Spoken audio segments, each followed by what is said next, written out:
Trois Bourguignons en direction de Gaza pour les vacances de Noël. Ils souhaitent participer à la marche de la liberté pour Gaza. 1350 étrangers se sont donné rendez-vous dans cette ville le 31 décembre prochain. Et aussi plus de 500 Français mobilisés pour dénoncer le blocus du territoire palestinien. Pauline Ringelbach et Jean-François Guillemard ont rencontré les Bourguignons avant leur départ. Ces trois Bourguignons partiront en voyage à Noël, mais celui-ci sera un peu particulier. Ils décolleront le 25 décembre direction El Arish en Égypte, située à 30 km de la frontière de Gaza.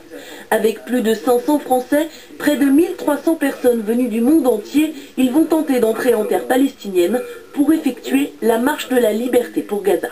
Je pense qu'on arrivera à dénoncer le blocus à Gaza, l'enfermement des Gazaouis, et elle se situe fin décembre pour se souvenir de ce qu'a vécu la population pendant 20 jours l'année dernière avec l'attaque israélienne.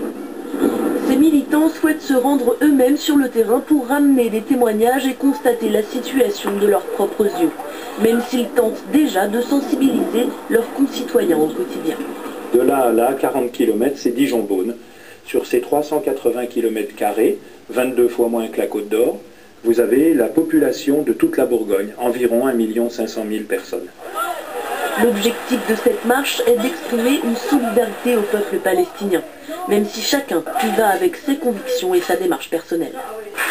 Dès que j'ai su que je partais là-bas, j'ai étudié le dialecte palestinien, pas pour le parler, mais pour être encore plus en relation psychologique avec eux, et pour que le lien se fasse plus facilement.